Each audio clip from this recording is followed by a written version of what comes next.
दो इन्फॉर्मेशन है। जब पहले मैंने अपना इंट्रोडक्शन दिया था तब मैंने बताया था पत्रिका संबंधित कुछ बातचीत करेंगे, तो उसी के लिए मैं यहाँ पर हूँ। जो नए स्टूडेंट्स हैं उनके लिए न्यू इन्फॉर्मेशन है और जो पुराने स्टूडेंट्स हैं उन्हें पता है। मेरे हाथ में एक मैगजीन दिख रही है, प्रतिबिंब। ये लास्ट ईयर की मैगजीन है। इसे हर साल आप लोगों के द्वारा दिए गए आर्टिकल्स और साल भर की जो हमारे स्कूल में गतिविधि होती है, जो बच्चे टॉप करते हैं, उन सब का संकलित रूप है ये। इसमें आपको बहुत सारी चीज़ें देखने को मिलेगी। इसके अंदर जो बच्चे आर्टिकल देते हैं उन्हें आपके क्लास, सेक्शन और आपका फोटो और ये रचना इसमें हम प्रिंट करवाते हैं। लेकिन रचना कहीं से कॉपी पेस्ट नहीं होनी चाहिए। आपको स्वलिखित लिखना है। आप कोई कहानी लिख सकते हैं, कोई अच्छा लेख, या आपका कोई स्मरणीय चित्र है, या आप कहीं पे कहीं विजिट करने गए हैं, वहाँ पर आपने कुछ अच्छी चीज़ देखी है, वो हो सकती है। बहुत सारे आपके अच्छे पल हो सकते हैं। आपका भविष्य को लेकर आपकी जो चिंता है, या आप भविष्य में क्या सपने देखते हैं उन्हें पूरा करने के लिए, या आपके माता पिता से आपकी जो उम्मीद है उसको लेकर कोई छोटी आर्ट बना सकते हैं, या अपनी स्वलिखित कोई भी रचना आप जमा करा सकते हैं। लेकिन कहीं से कॉपी पेस्ट नहीं होना चाहिए, क्योंकि कॉपी पेस्ट अगर होती है तो वो कॉपीराइट एक्ट होता है। कॉपीराइट एक्ट मतलब हम किसी की रचना को सामने वाले की परमिशन के बिना चुरा नहीं सकते हैं। ये होता है कॉपीराइट एक्ट।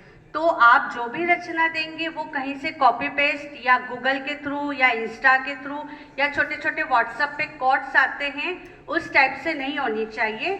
अगर कोई लेख आप दे रहे हैं वो इतिहास वाला है, या इट मीन्स जो फैक्ट है उसमें हम कोई चेंज नहीं कर सकते हैं, आप वो लिख सकते, लेकिन उसके बाद आप अपने ऑन वर्ड्स में उसको लेकर आपके क्या थिंकिंग है वो आप ऐड कर सकते। तो वो कॉपीराइट एक्ट नहीं होता है, क्योंकि उसमें आपने अपने पॉइंट्स भी लिखे हैं। सेम आर्टिकल है लेकिन उसके नीचे आपने अपनी सोच लिखी है, तो ये कॉपीराइट एक्ट नहीं होता है।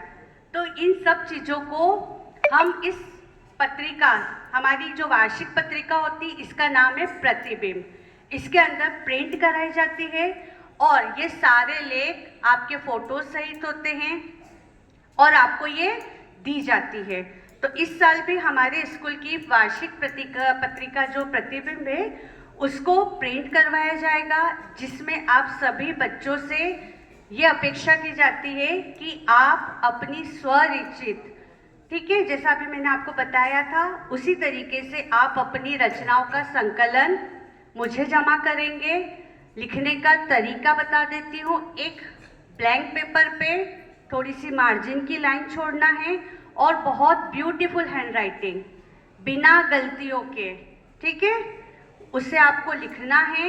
नीचे आपको आपका नाम, क्लास, सेक्शन और राइट साइड में एक फोटो भी स्कूल यूनिफॉर्म का होना चाहिए। यह आपको कंप्लीट करके देना है।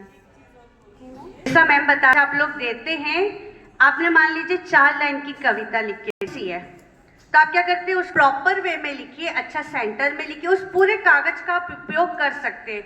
यह हमारी आर्ट ऑफ राइटिंग होती है कि हम उसे कैसे उपयोग करते हैं। एक लाइन में भी 4 लाइन को हम लिख सकते हैं, मैं कवर कर सकता हूं। हमें भी हेल्प, जो रचनाएं होगी इनका मोड ऑफ मीडियम, हम 3 लैंग्वेज प्रिफर करते हैं, हिंदी, इंग्लिश और संस्कृत। हिंदी, इंग्लिश और संस्कृत। आप अपनी ये रचनाएं तीनों किसी भी एक भाषा में दे सकते हैं, जिसमें आपको कंफर्ट हो आप वो दे सकते हैं। इंग्लिश है, संस्कृत है या हिंदी, किसी भी भाषा में हो सकती है, लेकिन शुद्धता होनी चाहिए, ठीक है। अगर आप किसी भी ग्रामेटिकल मिस्टेक होती है वो नहीं होना चाहिए। अगर हम बात प्रेजेंट को लेकर कर रहे हैं और अगर हम पास्ट के सेंटेंस लिखेंगे तो अर्थ का अनर्थ हो जाएगा। पूरा शुद्ध लेख लिखिए, इससे आपको आगे बहुत अच्छी हेल्प भी मिलेगी। और आप जब स्वविवेक करके लिखेंगे तो आपका जो चिंतन मनन है उसमें भी बहुत जागरूकता रहेगी, क्योंकि जब हम कोई चीज़ खुद सोच कर हम उसमें अपना माइंड लगाते हैं, ना कि कहीं से चुरा लिया और छाप दिया। जब हम खुद लिखेंगे तो उसका डेफिनेटली कहीं ना कहीं आपको फ़ायदा ज़रूर होगा।